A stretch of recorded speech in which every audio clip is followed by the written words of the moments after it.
landscape is exploding. Look at the data. More people on more screens. For more time, using more platforms than ever. It's not slowing down. To be successful, you have to understand all the pieces.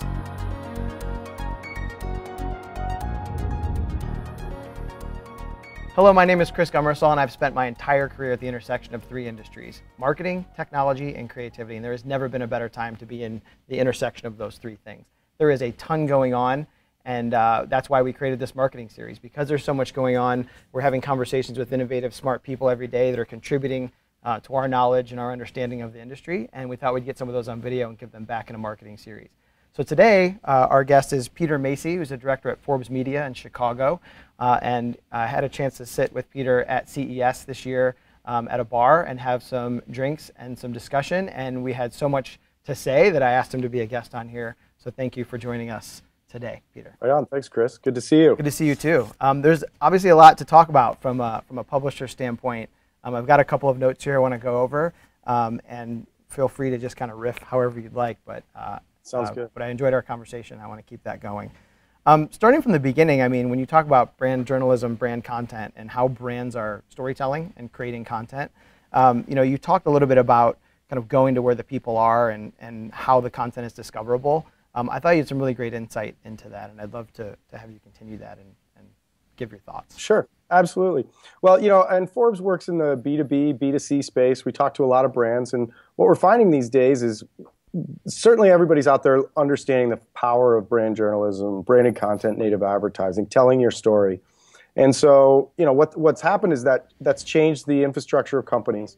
They now need to hire writers, they need to hire editors, they need to have a content calendar and a plan. But at the same time, you have to have a distribution plan on top of that. And it's not as simple as just, if you build it, they will come. Creating a content hub and putting content up there isn't enough. You have to be where a consumer or a business decision maker is in making decisions and consuming content. So, at Forbes, what we do and what we've created over the last 5 years through the Brand Voice platform is an ability to publish content. We publish content just like a contributor would publish content into our CMS, and then that's distributed out just like an article, and that ends up on different feeds. So it could be on LinkedIn, it could be on Facebook, it could be within a news feed of articles on Forbes. And that's a little bit different than just creating content and serving it like an ad and putting impressions against it. It's more discoverable and shareable. And so then when we look at how content's consumed, we're able to talk about who's sharing it, where it's being shared, look at influencers who are sharing that content, create relationships there. And then that's going to go down the filter of what kind of content we're creating, how we're resonating the content, and how we can optimize it along the way. Absolutely. And a big topic, kind of in line of where you're running the ads and how they show up, is native advertising. And you and I spoke a little bit about this in Las Vegas. But the key to native advertising, not making it just about one type of media or the other, but making it really more about a mix. Love your thoughts on that. Sure. Well, what we found, and we worked with IPG Media Lab to look at a study around, just having native content, branded content, and then having branded content that's also supported by display advertising. And we saw a significant lift when we brought the two together. So we'll see like 55% more effectiveness with driving awareness with content, but then when you throw a display on it, we can get an additional lift of around 24%. So when we look at brands that have worked with us, the best success is when they're not just doing native or not just doing display, but you're bringing that together. And that makes sense, right? It's just like in anything you do, it's about eating right and working out or investing in a couple different places. So, it's not just one thing. It's not like native advertising is going to get rid of display advertising or print or whatnot, but it's all part of that package where you're going to have a lot of different assets out there and optimizing them against your performance. Optimizing and experimenting too, right? Yes, so not always. only with the display, but also with the types of branded content you're putting out. So when you experiment with those richer formats and when you start to turn that conversation into the distribution of the content, that's where more great things can happen too. Yes, and experimenting is a big part of it. And we talk to a lot of clients about how it is a journey, and you're not going to expect it overnight by just, jumping into native advertising. Or going native, as a lot of my clients like to say, but and Forbes is about experimenting, whether it's experimenting with headlines or number. You know, a lot of people ask us, well, if we're going to do a list, how many items should we have? And it's going to really vary, but you have to be out there and ready to be nimble. We'll even see articles that might not be resonating initially, but then the news cycle changes. Something might change within the tax code, and an article that an insurance company may have posted now becomes more relevant. We'll see that pop. There's seasonality that we go into as well. So there's a lot of different forms you have to play with, but I think experimentation is absolutely key. Awesome. Agree, Yeah. 100%. And you guys just put out I guess you call it a publication or an article or a PDF. I'm not.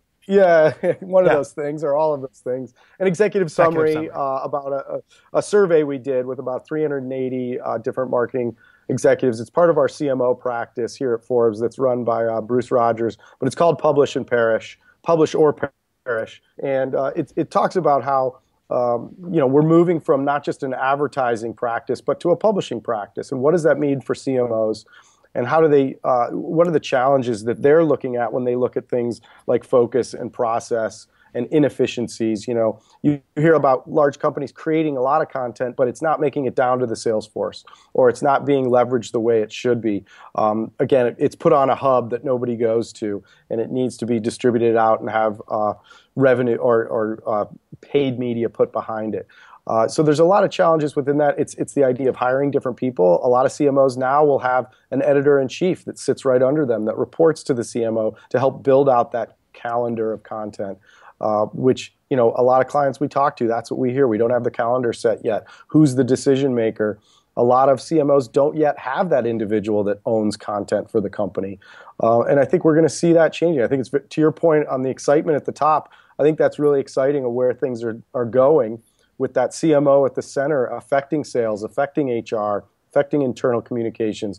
It's really exciting to see that level of need within the CMO to kind of own that communication strategy of where content lives and where it's being consumed. Absolutely. I mean, I think a lot of times CMOs are talking about, hey, we need to personalize some content on these channels, and they don't realize the complexity of what they're actually asking for. It's the right thought, but I think over the next 12, 16, 18 months, we're going to start seeing people really start to execute on that, where they are using all those pieces in the right way, and you're going to start to see it activating across, in which, to your point, you're going to need to understand what that is and what all those pieces are.